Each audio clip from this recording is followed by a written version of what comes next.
بسم الله الرحمن الرحيم الحمد لله رب العالمين والصلاة والسلام على رسول الله وعلى آله وصحبه أجمعين اللهم علمنا ما ينفعنا وانفعنا بما علمتنا وزدنا علما سبحانك لا علم لنا إلا ما علمتنا إنك أنت العليم الحكيم. We continue in our study of the book Bidayatul Hidayah for Hujjatul Islam Abu Hamid Al-Ghazali rahmatullah alayh, and we reached up to the section of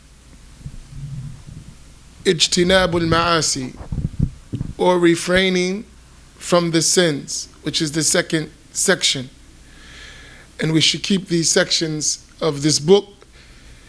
That the first section was dealing with at-ta'at, the acts of obedience. And we should remember that this dunya, this world, is a brief moment. It's a sa'ah, very short time. And we should make this moment a moment of at-ta'ah. Ad-dunya sa'ah, faj'alaha ta'ah. So make it a moment of obedience. And as we have obedience that we must perform from the time we wake until the time we go to sleep, likewise, there are sins that we must avoid from the time we wake until the time we go to sleep. So we have things that we must do and things that we must refrain from. So Imam Al-Ghazali is going to talk about this, inshallah. Now, Part 2, on refraining from disobedience. Know that this religion is made up of two parts. One of them is refraining from disobedience, and the other is the performance of acts of obedience. And remember, here Imam Al-Ghazali is talking about the apparent aspect of ilm al-taqwa, or the knowledge that relates to piety. Because if we want to be on the path of guidance, it is important that we are people of at-taqwa. So the outward aspect of wayfaring to Allah subhanahu wa ta'ala is based on at-taqwa. And at-taqwa has two parts: fulfilling your obligations and refraining from your prohibitions. And that is both outwardly and inwardly. So just as we have outward acts of obedience that we do with our limbs, and then we have inward acts of obedience that are performed by way of the heart, right? Likewise, you have outward acts of sins that have come on the limbs and those that are in the heart. And those in the heart are more severe than those on the limbs. One time, some people, they came praising Imam Ali radiallahu ta'ala anhu, Sayyidina Ali ibn Abi Talib, and they were speaking to him in such praise and giving him high statements, and as if Allah subhanahu wa ta'ala unveiled for him the falsehood of their statements and what was really in their hearts. And he looked at them, he said, I am not as you're saying about me, and I am far better than what you think about me in your heart. Subhanallah. I am not as you're claiming. Because some reached the level they considered Sayyidina Ali alayhi salam to be God, and praising him so much and thinking, having what they claim to be reverence. He said, I am not like you're saying, and I am far better than what you have in your heart. So what it is in the heart can be worse, even though what is on the tongue is something that appears to be praising. Sometimes what is in the heart is worse than that. So whenever we think about the outward, ensure that the inward aspects of obedience is sound, as well as leaving off the sins in the inward state are sound, inshallah. Now, The first part is more important and more serious. Meaning it is more difficult it's very difficult to get the heart away from the sins than it is to get it to perform acts of obedience, right? Because you're struggling with the inward aspect of the nafs, and that's a difficult task, Naam. Everyone has the capacity to carry out acts of obedience, but only the truly sincere can abandon their appetites and desires. Here, we're talking about those desires that are al-qalbiyya, al-badaniyya, right? Those of the heart, those of the body, and especially those of the private organs. Because when the desires arouse, it's very difficult to overcome. It takes a lot of work, right?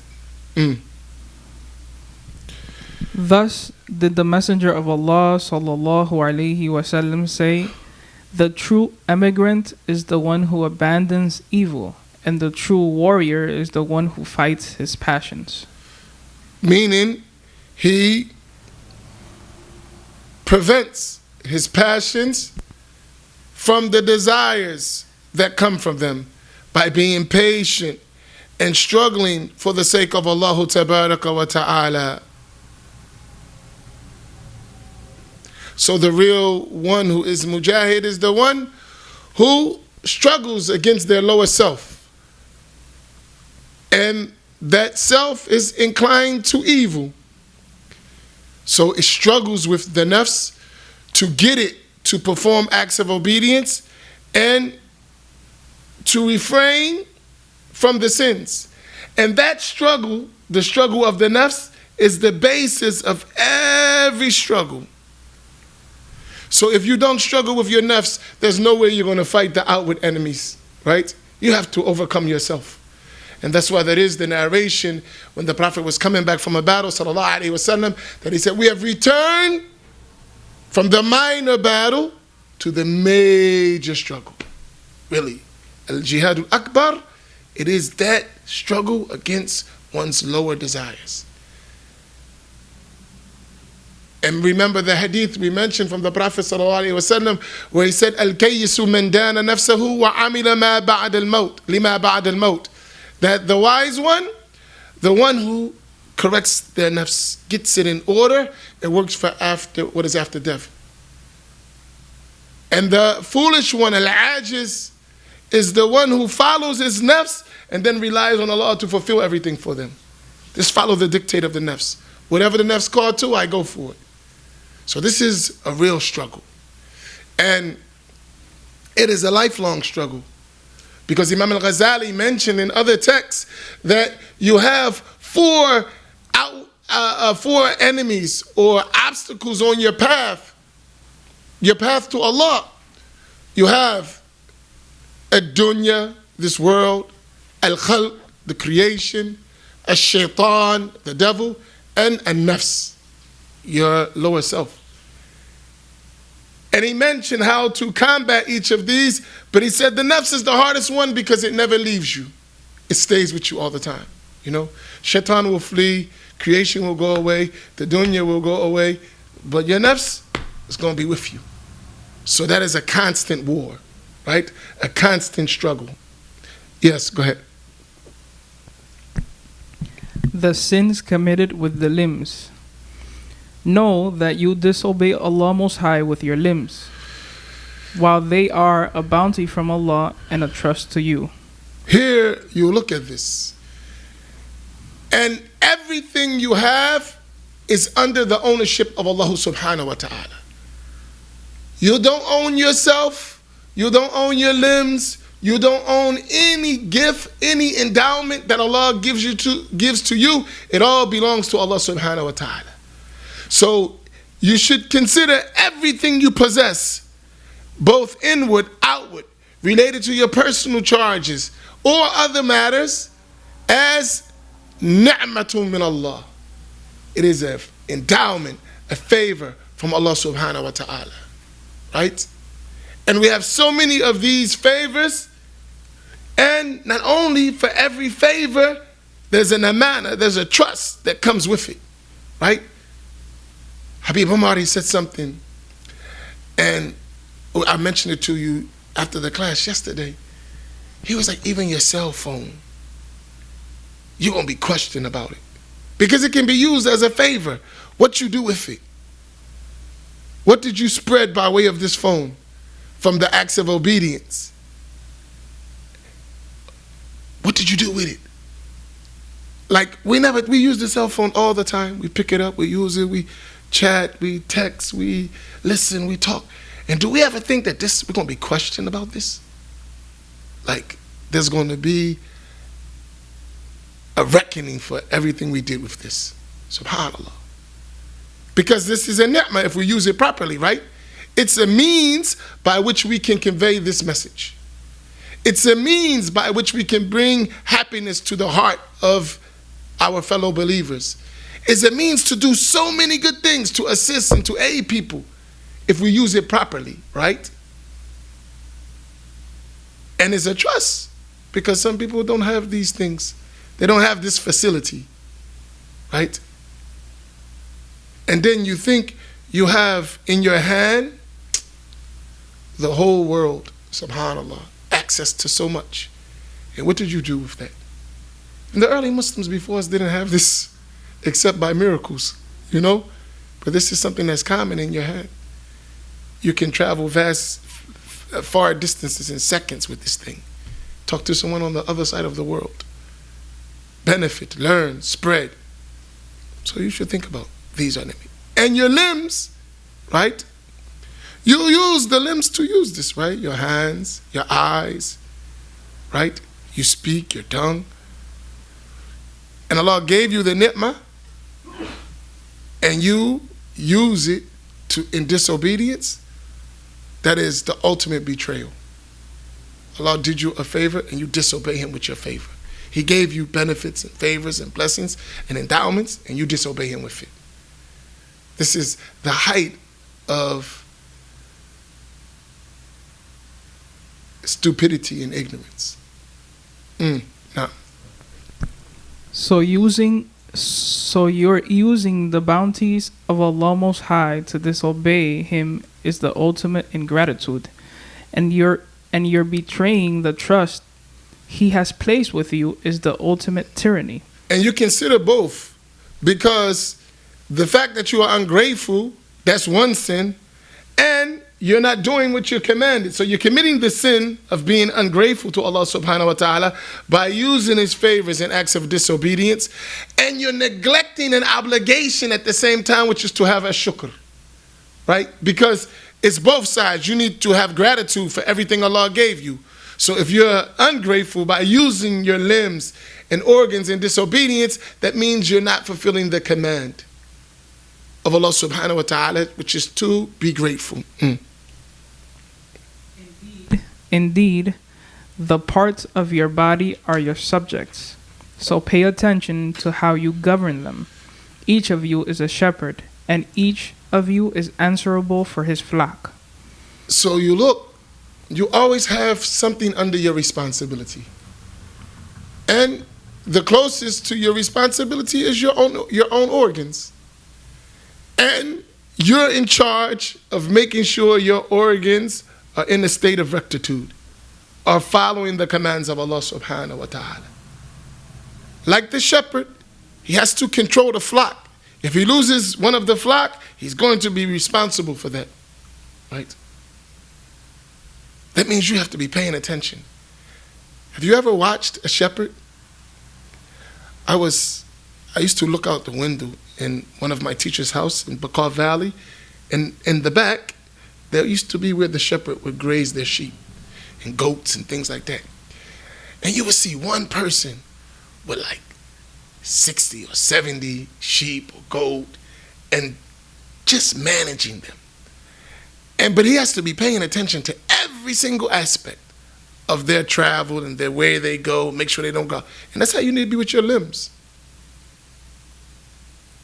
You need to be on guard, watching it, managing it, making sure it doesn't stray from the path, right?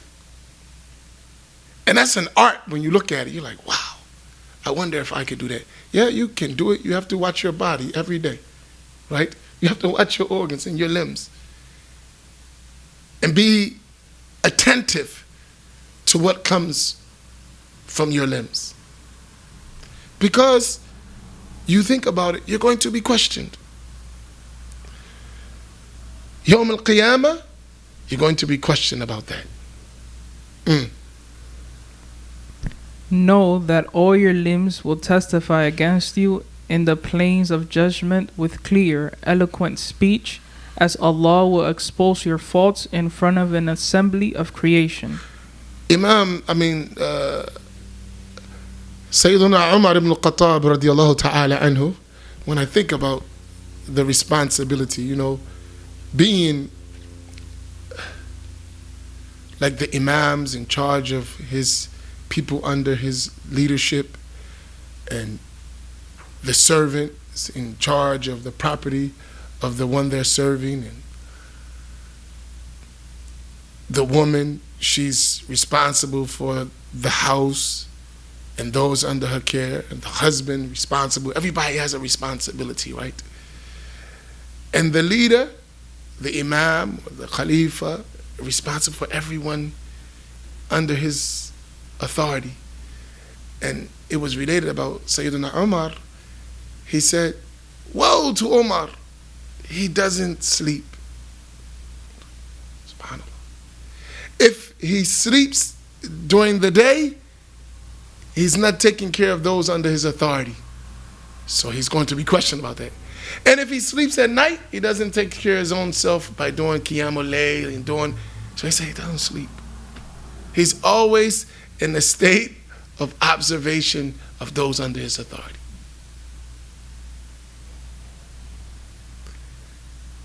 And the one who is conscious of the Day of Judgment will always be in a state of vigilance all the time, watching every matter that they're going to be questioned about. So here, then when you think, and sometimes you should ponder, and these verses that he's going to mention, like you should spend just like an hour and just repeating them over and over and over and pondering on them. He said that all of your limbs, all of your organs, they're going to testify against you on the Day of Judgment and expose you. We could even say scandalize you in front of all the creation. You imagine that? SubhanAllah. From Adam to the last person on the plane of judgment, and your limbs start to talk. SubhanAllah. And that's why you should reflect on the Quran, because if you reflect on the Quran, you will be more conscious of what is going on in existence, even related to yourself and what is outside of yourself, right? Even the earth is going to testify. So you be careful how you tread on the earth, what you do, because it's a witness all the time. Most of the time we just think about our recording angels, right? Or someone among the creation seeing us. Look, these inanimate objects will be given speech. Things that didn't speak in this world will speak on the Day of Judgment. Now, Allah Most High says, on that day when their tongues, their hands, and their feet will testify against them as to what they used to do. يوم تشهد عليهم ألسنتهم وأيديهم وأرجلهم بما كانوا يعملون. And you should just repeat that. Right? The day, which is the Day of Judgment. SubhanAllah. That the tongues and the hands and the feet going to testify what you do from your statements and your actions.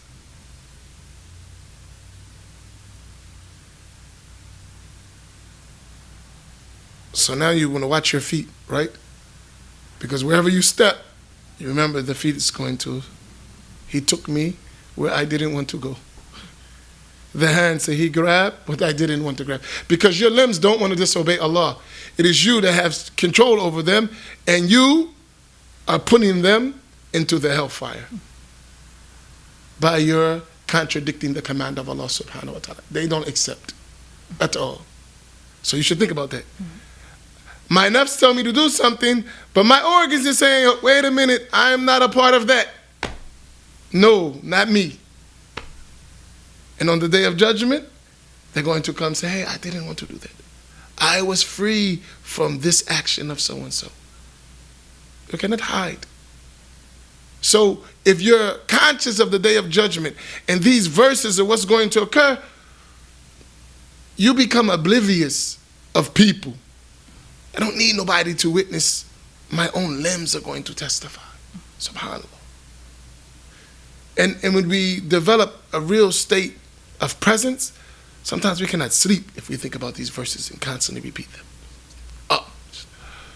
And that's how some of the righteous were. They would recite one verse all night, just reflecting on it, pondering on it. Now, go ahead. And Allah Most High says, on this day we will seal their mouths, and their hands will speak to us, and their feet will testify as to what they have earned. SubhanAllah.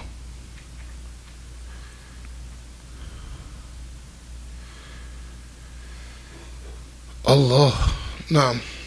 So guard your entire body, especially 7 parts of it. Here, look, he says, Fa'fad ya miskeen.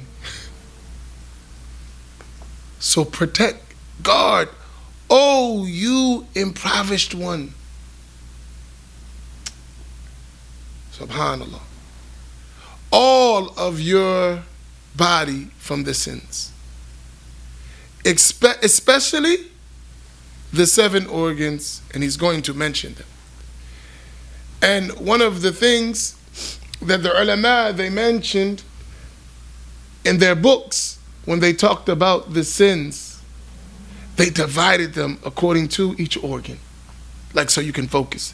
The sins of the hand, the sins of the eye, the sins of the tongue, and maybe inshallah in the future we'll read some of those texts because they're very beneficial, right? And you start to separate the sins and concentrate on what sins relate to what organ so you can protect those organs. As it is mentioned that Hudhayfa said, I learned evil not to commit it because he who does not know evil will likely fall into it. I learned the evil not to commit it. For the one who does not know evil is likely to fall into it. So we should know the evil that relates because these sins are enemies to our limbs. And keep in mind, even if your nafs calls to it, your limbs refuse. So they're not going to accept.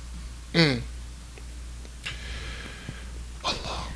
For verily hell has 7 gates, through each of which a particular group is destined to enter. The only ones designated to enter these gates are those who disobeyed Allah Most High by means of these parts, which are the eye, the ear, the tongue, the stomach, the private part, the hand, and the foot. So you should write them. Al-ayn, wal-udhun, wal-lisan, wal-batn, wal-farj, wal-yad, wal-rijl. Specify. My eye. It is a gift from Allah. It is an endowment from Allah subhanahu wa ta'ala. It's a trust. I must fulfill the trust. My ear. It is a ni'mah from Allah. It is a trust that I must take care of. Right? And my tongue. My stomach. My private organs. My hand. My feet. SubhanAllah. And then think, if I don't have fulfilled this trust, it is a sign that my faith is very weak, if not non-existent. Because fulfilling the trust is related to your faith. The Prophet ﷺ said that there is no faith for the one who does not keep his trust. The one who does not have fulfilled their trust, their faith is very weak. So consider, if I'm going to be a trustworthy person, let me be trustworthy with my limbs. Right? And consider yourself, if you cannot take care of yourself, it's very unlikely that you're going to help others, right? So take care of your matters well. Protect yourself from the sins well. Protect your organs from the sins in a good manner, and it will help you to help others. If you're conscious, you can remind the other. Yes, go ahead. As for the eye, it was created for you only so that you might be guided by it in the darkness, that you might be held by it with respect to your needs, that by it you might see the wonders in the dominions of the heavens and earth and consider the signs they contain. Okay, the eye. We read in the Quran, وَمَا خَلَقْتُ الْجِنَّ وَالْإِنسَ إِلَّا لِيَعْبُدُونَ. We only created the jinn and the humans for worship. Now, the eye is a gift that helps you worship, right? So you're guided from the darkness of misguidance to the light of faith and guidance by way of your eyes, right? You're reading beneficial knowledge. This is your eye. You read these books, they remove the darknesses that overwhelm the heart. You benefit from your eyes. You read the Quran and you get guidance from Allah subhanahu wa ta'ala. You fulfill your needs with your eyes, because there are things that you must take care of, and you use your eyes to what? To accomplish that. And you should use your eyes to look at the wondrous things in the heavens and in the earth that Allah subhanahu wa ta'ala created as a sign of His divine power. And from the power of Allah subhanahu wa ta'ala, you realize that you're subjugated to Allah subhanahu wa ta'ala. And especially here at Al-Maqasid, we have a lot of things to look at. Like sometimes you just walk outside and just gaze and reflect, right? Especially as the seasons change, and you look at this tree has all these leaves, and this one is coming off, and how Allah is giving life, causing death, resurrecting. SubhanAllah, right? Look at the birds and see those birds. You see them flying and going to get their sustenance, you know? And from that, you're like, wow, Allah take care of the birds. They go out in the morning with their stomachs empty. They come back full. And Allah takes care of them without them worrying and stressing about how I'm going to eat, how I'm going to sleep, Allah has you. But you can just watch the creation and reflect. Watch the fish in that pond and see them. Do you know there's fish in there? Sometimes I didn't know it was fish. I saw some. I said, SubhanAllah. Because it'll be dry at one morning, then there's water in there, SubhanAllah. And then they go and take their route. That's a reflection of Allah subhanahu wa ta'ala. Makes difficulty and ease. Because there's no water, they can't flow. Then He puts the water and they, mashallah. That's something we should reflect. There's a lot of that here. Also,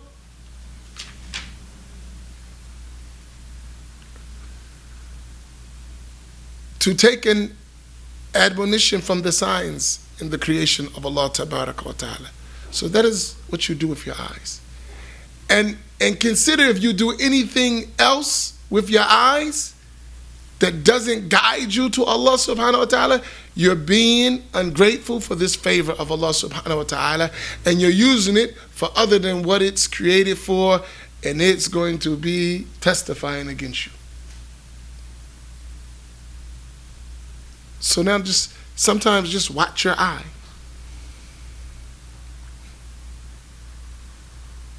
I was amazed. I mentioned to you yesterday that I was reading about Shaykh Abdul Wahhab al-Sha'rani, rahimahullah, and he was like, among the favor that Allah gave those pious people is that they lowered their eyes and their gaze from seeing any faults of everyone. That's like, Like who, you think of lowering the gaze, you think about from watching haram. No, from even watching people's behaviors and looking at their defects. SubhanAllah. That's eye monitoring for real. Like watching your eyes. SubhanAllah. Now, go ahead. So protect your eye from 4 things. 1. From looking at a marriageable person of the opposite gender. 2. Meaning all of her body, even the eyes or the hair and the nails,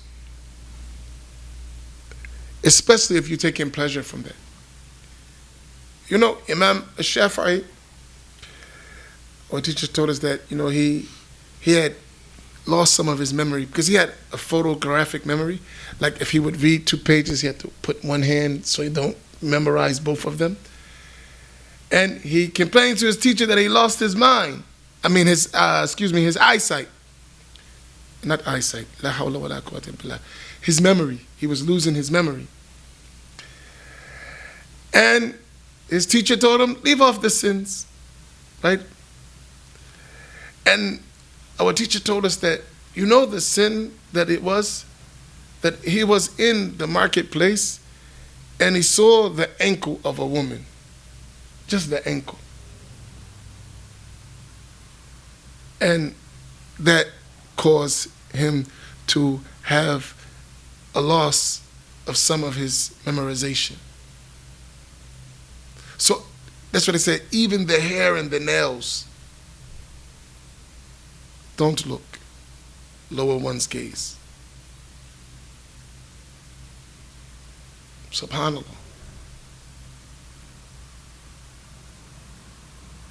La ilaha illallah.